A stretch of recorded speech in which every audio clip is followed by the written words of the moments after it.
Hello नमस्कार दोस्तों। आज हम बात करेंगे सातवाहन राजवंश के बारे में। लेकिन हाँ, एक मेरा वार्निंग है, एक नोटिस है। ये जो टॉपिक मैं डील कर रहा हूँ वो सारे टॉपिक्स आपको group C, group B, group D के लिए काफी हैं। लेकिन यदि इसके ऊपर आप जाना चाहते हैं तो मेरे पार्ट 2 का इंतजार करें, क्योंकि ये पूरी की पूरी कंटेंट इसके अंदर नहीं है। ये उतना ही कंटेंट है जितना आपके लिए ऑब्जेक्टिव में सफिशिएंट है, और ये हर तरह के जॉब निकालने में, यानी कि सिर्फ आईएएस और आईपीएस, जिसको आप लोग ब्रेन में डाल ली होगी, यूपीएससी और पीसीएस के एग्जाम को छोड़ के बाकी सफिशिएंट है, तो आप पढ़ सकते हैं। सातवाहन राजवंश की स्थापना कौन किया था, सातवाहन राजवंश कैसे आए, क्या क्या हुआ, इस पूरे वीडियो में और बहुत सारे रोचक ऐसे मुद्दे हैं जो मैं आपको इस वीडियो के मध्य में या अंत में बताऊंगा। इसीलिए वीडियो को स्किप मत करो, एक एक छोटी छोटी पॉइंट को समझने की कोशिश करो ताकि ये बेहतर हो आपके ज्ञान के लिए, वरना मिस कर दोगे तो फिर बाद में मत कहना सर ये क्या कर दिए। तो देखो, सातवाहन राजवंश की स्थापना से, सातवाहन राजवंश से पहले जो है एरिया में कनव राजवंश का राज था, जिसके राजा जो है वो सुशर्मा थे। लेकिन सिमुक महोदय ने क्या कर दिया, 600 ईस्वी में इसकी हत्या कर दी और वो राजा बन गया। यानी सातवाहन राजवंश के बहुत सारे ऐसे अनमोल हीरे हुए, जिनमें सिमुक महोदय, सतकर्णी, गौतमी पुत्र सतकर्णी। अब देखो, गौतमी पुत्र सतकर्णी, गौतमी यानी किसी औरत का नाम है, तो इसका मतलब ये, इस नाम से ये प्रतीत होता है कि इस दौर में समाज जो है मातृसत्तात्मक था। इसके नाम से ये आभास होता है ना। उसके बाद पुलुमावी और यज्ञश्री सतकर्णी। दोस्तों, सातवाहन राजवंश के जो राजधानी था वो प्रतिष्ठान में था। ये गोदावरी नदी के किनारे या तट पर बसा हुआ था, है ना। सातवाहन राजवंश के जो सबसे मेन और सबसे प्रतिष्ठावान राजा हुए वो हुए सतकर्णी महोदय। इन्होंने अपने जीवन काल में 2 अश्वमेध यज्ञ और 1 राजसूय यज्ञ करवाए थे। 2 अश्वमेध यज्ञ और 1 राजसूय यज्ञ करवाए थे, ये बात याद रखिएगा। इनके समय में यानी सातवाहनों के समय में मुद्राओं का सर्वाधिक प्रचलन हुआ, और वो मुद्राएं क्रमशः चांदी के, तांबे के, शीशे के और कांसे के हुआ करते थे। ठीक है। सातवाहन के समय में जो साहित्यकार थे उनका नाम था हाल और गुणाद्य।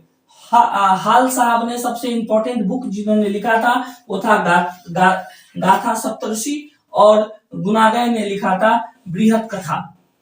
ठीक है दोस्तों, एक बार फिर से देख लेते हैं। सातवाहन राजवंश की स्थापना सिमुक ने किया था। सिमुक ने कैसे किया? सिमुक ने कनव राजा सुशर्मा की हत्या 60 ईस्वी पूर्व में कर दी थी। इसके बाद उन्होंने अपनी राजधानी प्रतिष्ठान, जो कि गोदावरी नदी के तट के किनारे था, वहां बनाई। सबसे महत्वपूर्ण बात है कि सातवाहन राजवंश की जो जानकारी हमें मिलती है, हर एक चीज की जानकारी नानाघाट अभिलेख से मिलती है। सातवाहन वंश, इसमें तो बहुत कुछ ऐसे एलिमेंट है जो मैं नहीं बता रहा हूँ।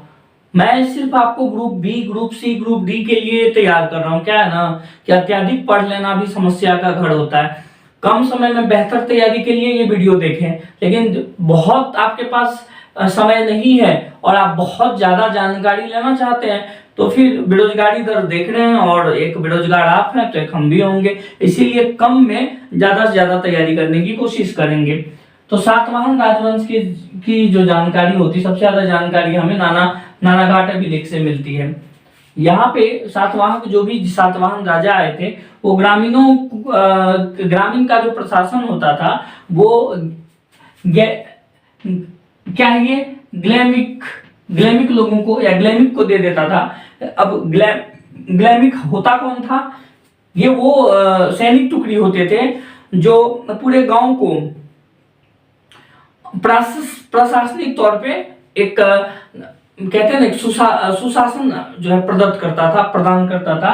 अब इसके अंदर, ग्लेमिक के अंदर जो होता था, 9 रथ होते थे, जिसमें 9 रथ, उसके बाद 8 हाथी यानी हाथी सवार, 25 जो है घुड़सवार और 35 जो है पैदल सैनिक हुआ करते थे।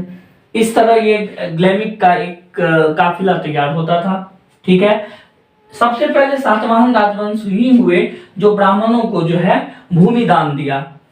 नानाघाट अभिलेख में राजसी जो यज्ञ हुआ था, और इस यज्ञ के दौरान, यानी कि हुए तो बहुत सारे यज्ञ, जिसमें कि 2 ये और 1 का, जो कि मैंने पहले बताया था, उन यज्ञों में ब्राह्मणों को गांव देने की बात किया गया था, जिसका सीधा सीधी प्रमाण हमें नानाघाट अभिलेख से मिलती है। दोस्तों, मैंने पहले ही कहा था कि नाम से ही पता चलता है कि ये मातृसत्तात्मक जगह था, लेकिन कुल जो है, राजकुल जो है, ये पितृसत्तात्मक व्यवस्था चलता था, यानी कि पिता का उत्तराधिकारी पुत्र ही होते थे। जो भी पिता हुए, जो भी राजा हुए, उसकी उत्तराधिकारी पुत्र को ही माना गया। ठीक है, यहां पे मुख्य 2 भाषा थी, पहला था प्राकृतिक और दूसरा था ब्राह्मी। मुख्य 2 भाषाएं कौन कौन सी थी? प्राकृतिक और ब्राह्मी। इन लोगों की सबसे बड़ी महत्वपूर्ण कृत यानी कलाकृति थी। ये क्वेश्चन बार बार पूछा जा रहा है और ये एग्जाम में पूछा जाता है, जिसमें कार्ले, चैती, अजंता एवं एलोरा की गुफाओं का निर्माण है। अजंता की गुफाओं का निर्माण भी सातवाहन राजवंशों के द्वारा हुआ था, एलोरा गुफा का भी।